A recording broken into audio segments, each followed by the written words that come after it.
Vocês estão vendo minha tela? Vocês estão vendo minha tela agora, né? Sim. Que é um pouco disso que eu comecei a falar. Então, o que é a nossa visão de aprendizagem dentro da organização? No que a gente acredita?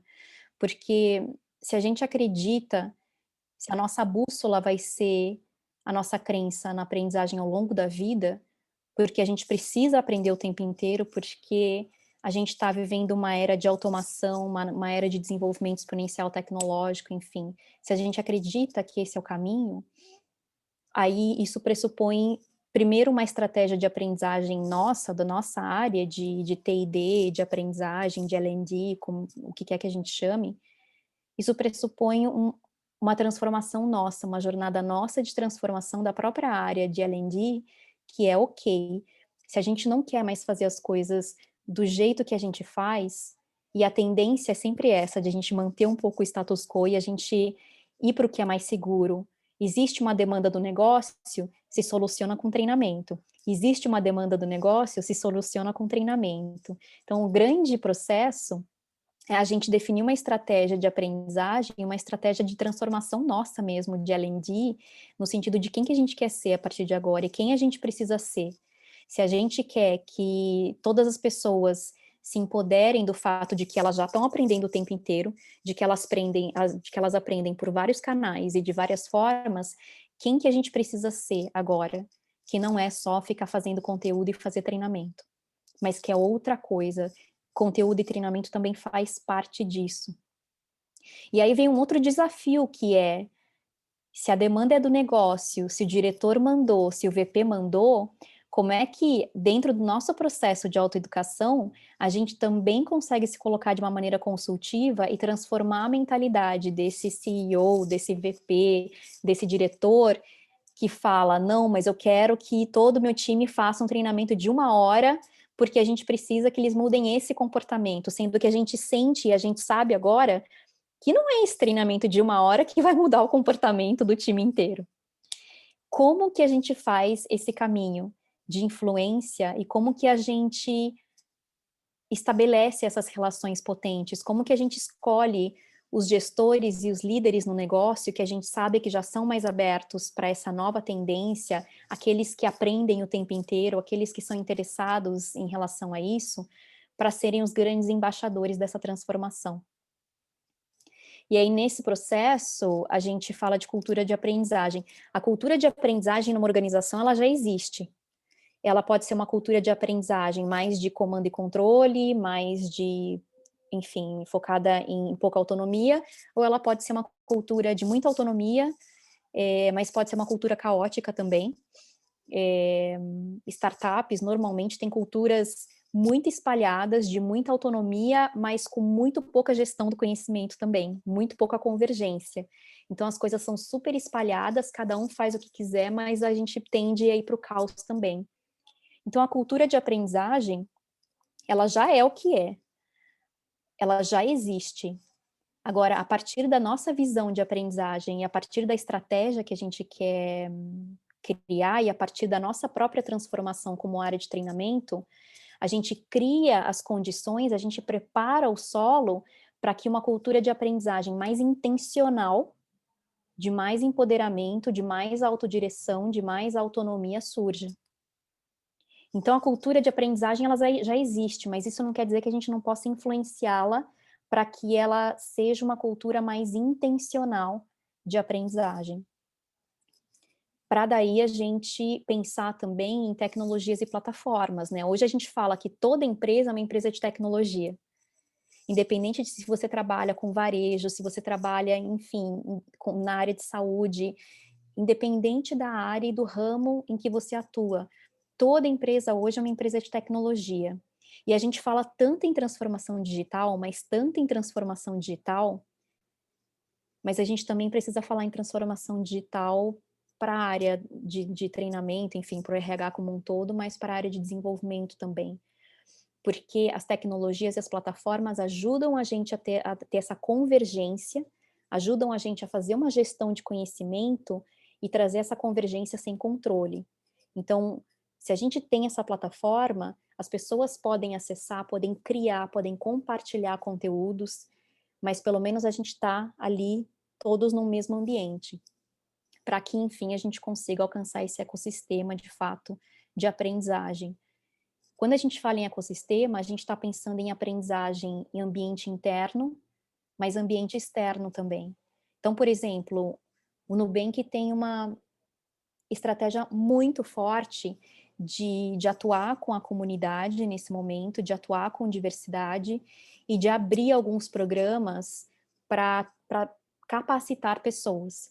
Então, a gente fez recentemente uma parceria com a Nós Codamos para capacitar pessoas pretas e pardas em linguagens de programação.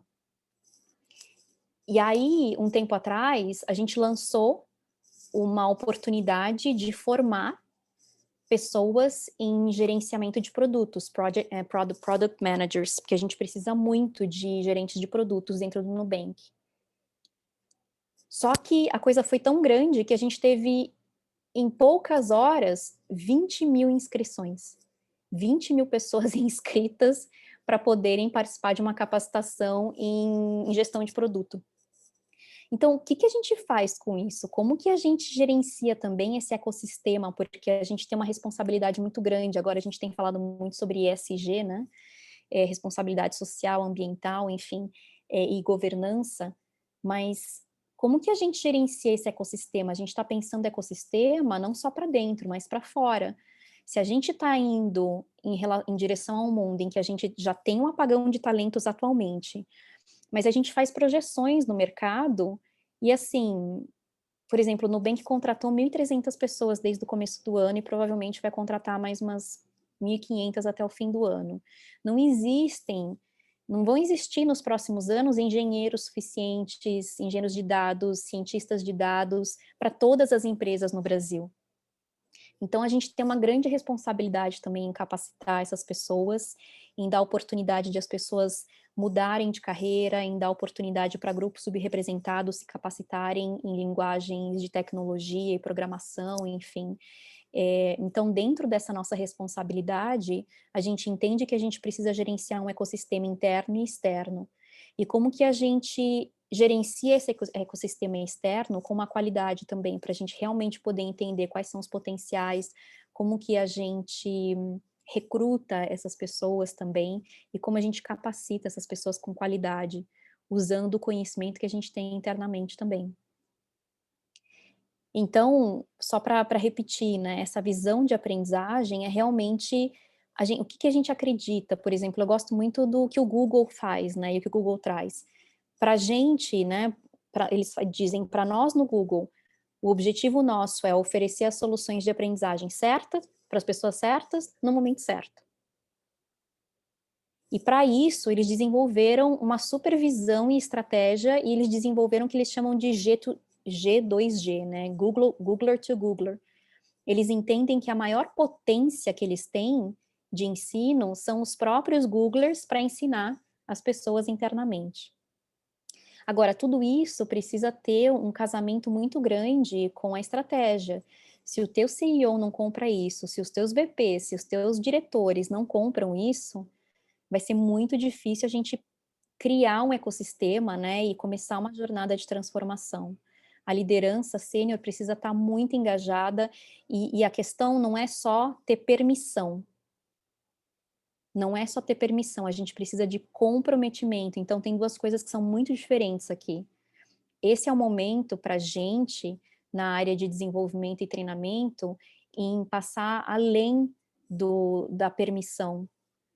A gente não precisa mais só de permissão, a gente precisa que essas pessoas suportem, que essas pessoas apoiem, que essas pessoas aprendam juntos, que essas pessoas acreditem que a aprendizagem contínua é o caminho. Porque a partir disso, a gente consegue sim ter uma estratégia que está alinhada com isso, a gente precisa entender como a gente da área de L&D se torna mais consultivo e menos tirador de pedido. Para mim ainda é muito difícil. Se vocês tiverem dicas de como fazer isso, né, troquem aqui no chat, porque eu tenho tido muito desafio com isso, muito desafio, mas o VP mandou, e a gente tinha construído toda uma estratégia, e aí porque o VP mandou, a gente precisa desenvolver material e entregar treinamento. Então, realmente, é uma grande jornada de transformação. E aí, fazer uma coisa, né, que é um mapeamento. Como que as pessoas preferem aprender o que elas já estão aprendendo? Porque não se engane, as pessoas estão aprendendo apesar da área de treinamento. Não só, elas estão aprendendo também por conta da área de treinamento, mas elas estão aprendendo muito, apesar do que a gente deixa de oferecer, apesar dos nossos formatos, enfim. Eh, e tem uma coisa que pode ajudar, assim, tem vários formatos e várias formas de perguntar, mas tem um trabalho que a Jane Hart faz no eu vou mandar o link aqui para vocês. Ela tem esse portal que chama Modern Workplace Learning, ela faz pesquisas há muito tempo, e ela faz um trabalho super interessante de fazer pesquisas anualmente sobre como as pessoas ao redor do mundo preferem aprender. Então, por exemplo, começa fazendo um mapeamento, começa a entender como que a tua população interna gosta e prefere aprender. Porque se a gente vai pensar numa estratégia, precisa pensar numa estratégia que seja customizada para a tua população, né. Eu estou num lugar em que a gente tem uma população muito jovem, super autônoma, as pessoas aprendem, ensinam o tempo inteiro, elas gostam de aprender de maneiras informais, de maneiras super modernas, engraçadas, divertidas. Então a gente está desenvolvendo um survey para lançar, juntando isso com outras perguntas, com outros tipos de informação que a gente precisa, né, e a Jane Hart já até mudou olhando aqui para esse survey, para essa versão, ela já até mudou em relação à última vez que eu vi. Mas então, basicamente, ela lança esse survey e vocês podem responder aqui dentro do portal mesmo. Então pergunta para as pessoas como que elas preferem aprender, né? Elas preferem aprender on the job, elas preferem o quanto, com qual frequência elas fazem isso? Aprendem no dia a dia, aprende lendo, aprende interagindo com colegas, aprende buscando intencionalmente alguma coisa no Google ou não. O quanto elas aprendem com o feedback do gestor, o quanto elas aprendem com cursos, né, online, enfim. E aí a gente vai ver aqui, né, que na verdade o que as pessoas mais aprendem com mais frequência é com atividades, né, do dia a dia, interagindo com as pessoas, com o time, com os colegas, buscando sozinhas na internet, né, ou seja, de uma maneira muito autônoma e de uma maneira social, né. Então, através dessa descoberta, né, através dessa aprendizagem informal e através dessa interação com os outros, que em teoria aí através do fazer, que é como as pessoas mais aprendem. A didática, ela é menos frequente na vida das pessoas ou em termos de escolhas, né, ou do quanto aquilo é importante para elas.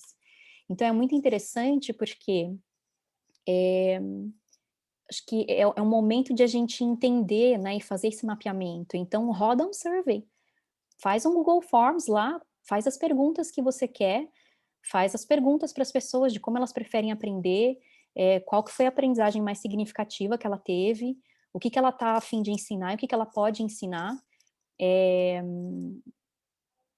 o que que ela acha que ela vai precisar de reciclagem nos próximos 1 a 3 anos. Então começa a desenvolver essas perguntas e mapeia.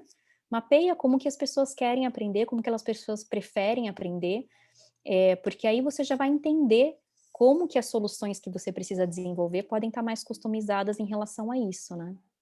Porque aí a cultura de aprendizagem, ela consegue ser mais intencional, né. E aí você dá para criar um manifesto de aprendizagem, dá para fazer parcerias, identificar através desse survey, dá para identificar quem são os embaixadores de aprendizagem, quem são as pessoas que mais aprendem, de que maneira você pode implementar colaboração, como que você pode fazer campanhas de aprendizagem. Tem um case do Citi, que é super interessante, que fala sobre isso. Então tem esse arquivo aqui, eu vou colocar no link do chat também, que é super interessante, que mostra, né, o Brian Murphy, que era CTO, CLO do Citi na época, hoje ele está na AstraZeneca, e ele tem cases muito interessantes de como que eles implementam campanhas de aprendizagem, eh, dentro da organização. Mas o que é legal também é que ele entende que é um processo, é uma jornada, né, nessa época eles fizeram um plano de 2 anos. Então não é de hoje para amanhã que você vai ter uma cultura de aprendizagem intencional. Não significa que as pessoas já não estejam aprendendo, mas a gente vai precisar mudar a mentalidade, primeiro nossa mesma, da área de treinamento, e depois, né, junto com os influenciadores do negócio, junto com a população toda.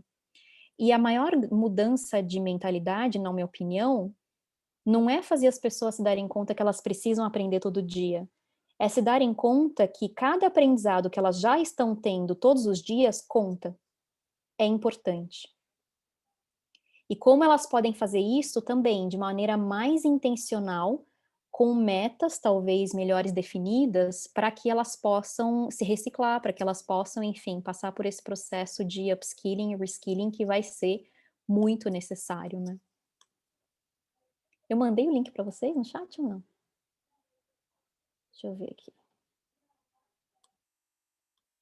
Falei que ia Não mandar. foi, Camis. Eu coloquei o do Modern Workplace, eu coloquei aqui, mas esse do City eu não tenho fácil. Se você tiver, Ah, eu tô ajudaria. mandando tudo Ah, boa, para agora pra foi. Patrícia, em vez de mandar para todo mundo, desculpa. Não, brilhou, deu Agora foi. certinho. Eu achei que estava mandando para todo mundo, mas tá, acho que eu mandei só. Obrigada, Davi.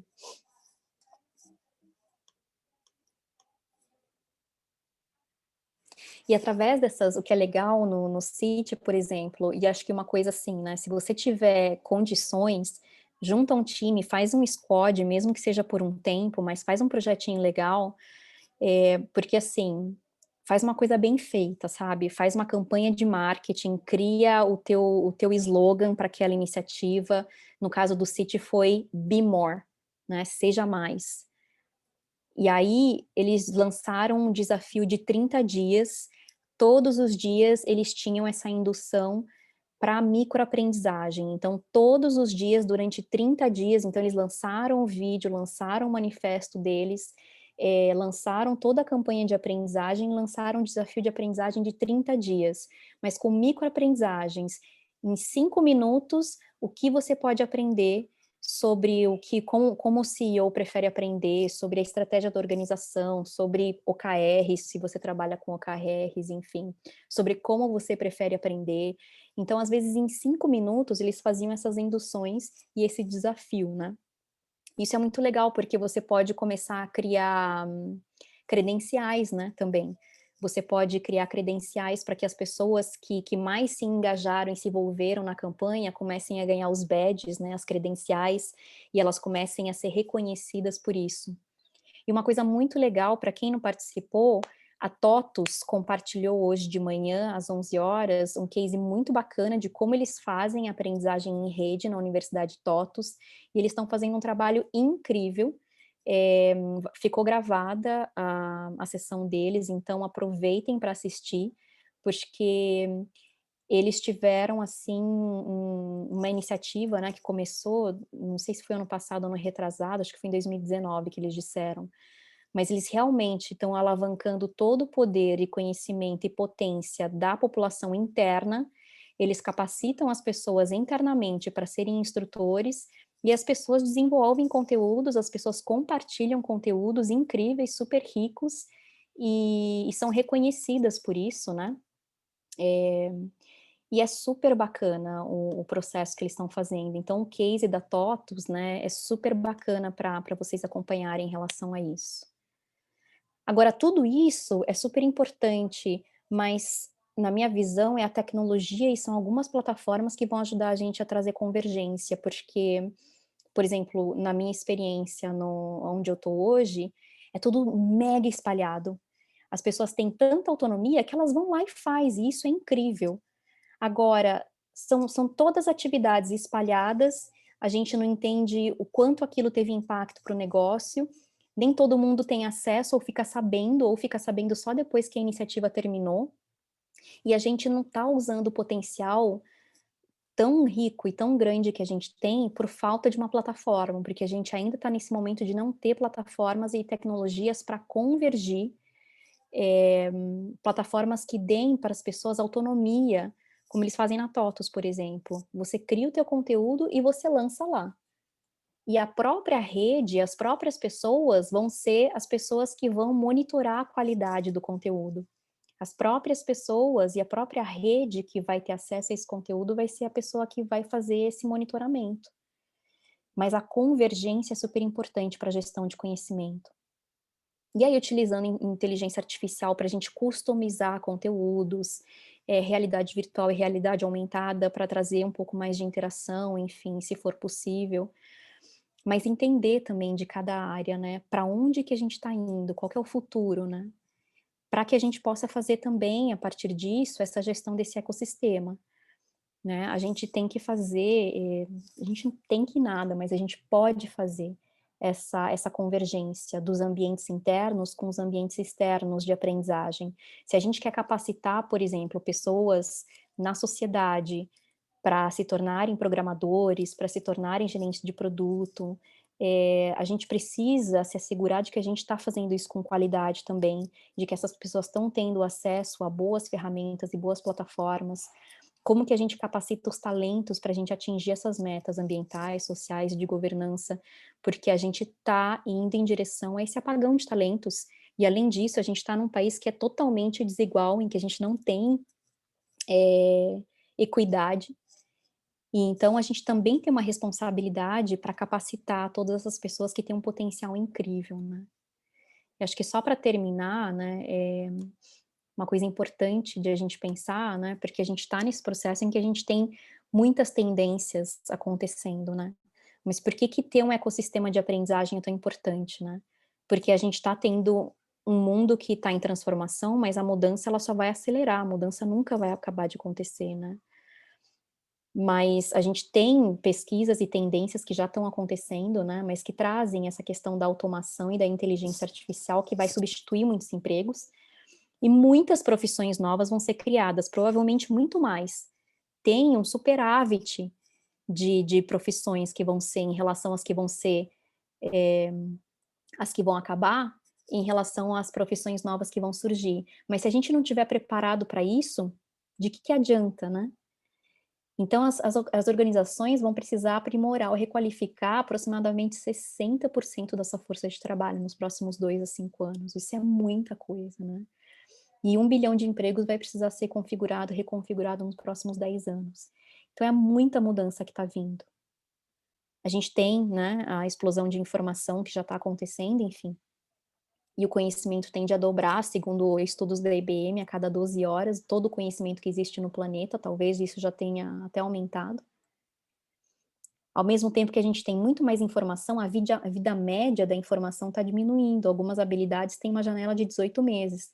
Por exemplo, a vida média de um diploma de engenharia está aí entre 2 anos e meio e 5 anos, ou seja, se uma faculdade de engenharia dura 5 anos, no momento em que você se formar, depois de 5 anos, cerca de metade daquilo que você aprendeu já está obsoleto. Então a gente está indo num mundo que vai ser muito louco, porque não adianta eu fazer uma faculdade e parar de me capacitar e parar de estudar. A gente vai ter várias profissões ao longo da vida. Já nasceu a pessoa que vai viver até 150 anos. Um jovem de 15 anos hoje vai ter cerca de 17 empregos, pelo menos, tem gente que já diz que já é mais até de 30, em pelo menos 5 setores diferentes. E a gente não tem um trabalho de uma vida toda como os nossos pais, talvez nossos avós tiveram, mas uma vida de vários trabalhos, né. E é por isso que essa questão do lifelong learning é tão essencial, né. Porque se a gente não estabelecer um ecossistema, se a gente não oferecer a aprendizagem frequente e descentralizada, né, se eu trabalho numa empresa que tem 5.000 colaboradores e todas essas pessoas precisam estudar, se desenvolver, aprender constantemente, todos os dias, a todo momento, não é a área de treinamento que vai dar conta disso. A área de L&D não está aqui mais para dar conta de tudo que as pessoas precisam aprender.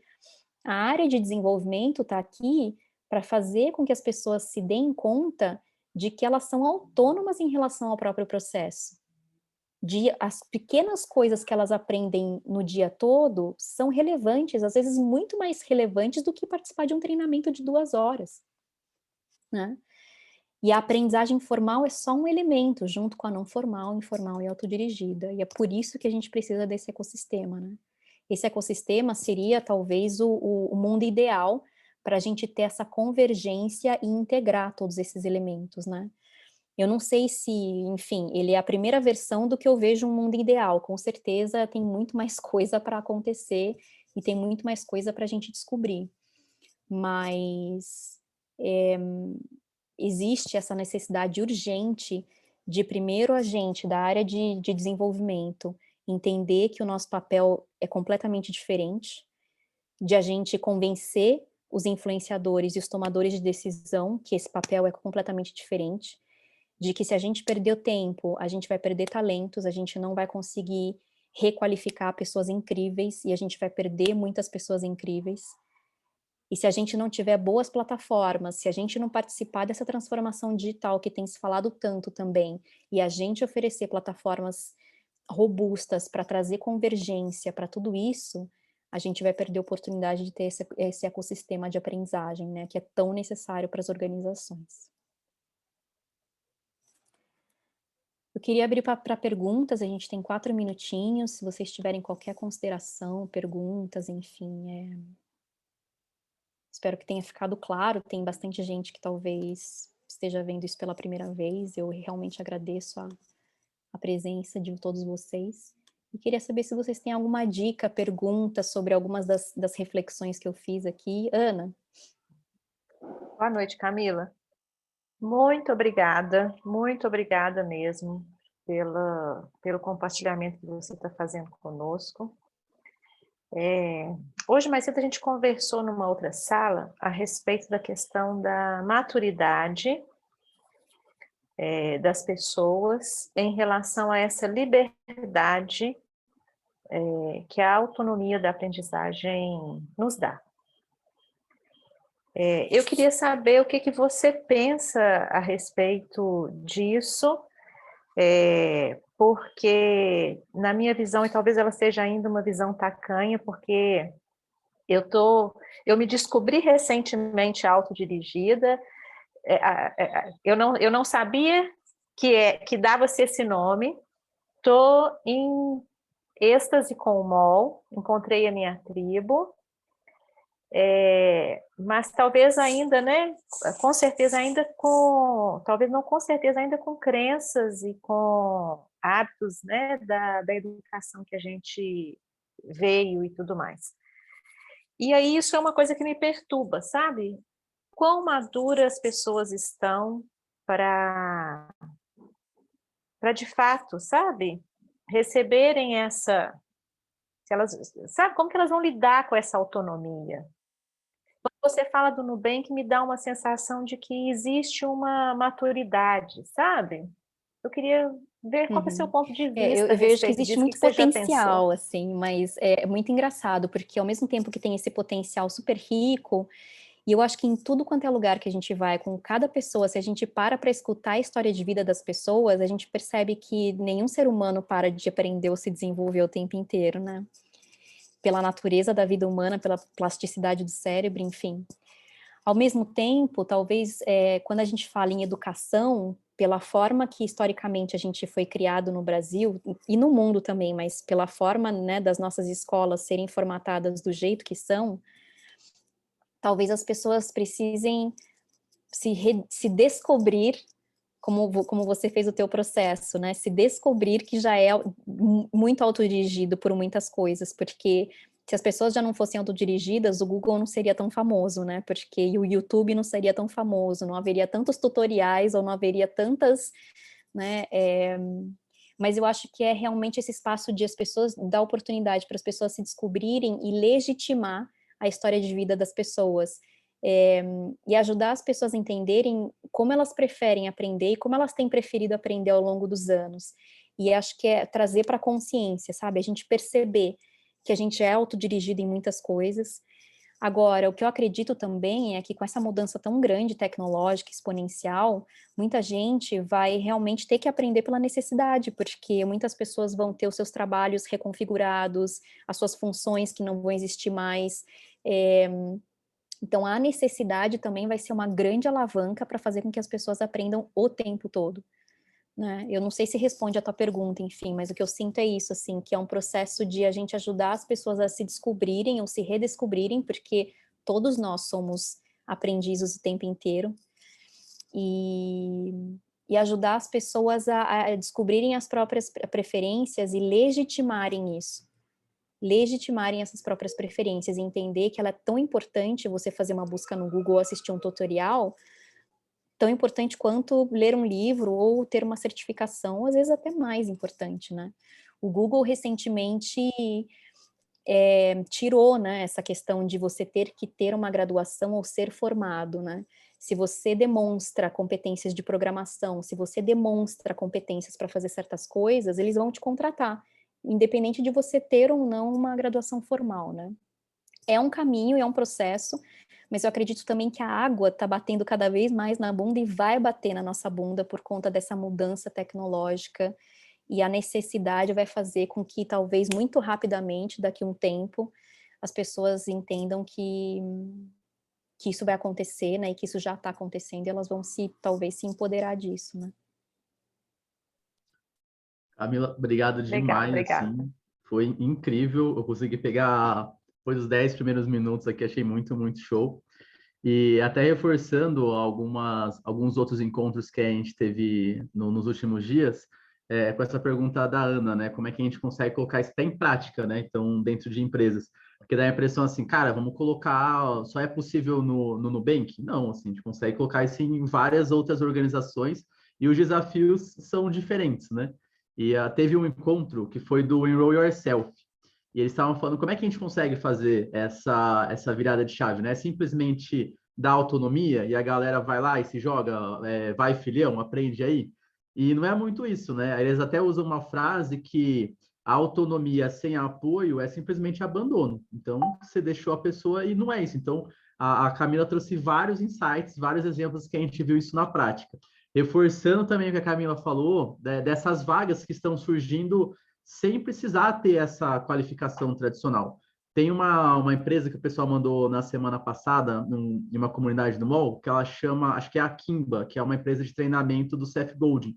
Eles tinham uma vaga, que era diretor da parte de aprendizagem para cuidar ali, e era assim, $120 mil ano, e a pessoa, não, eles não olhavam formação. Eu cheguei a ver como é que, eu falei assim, não é possível que eles não olhem formação.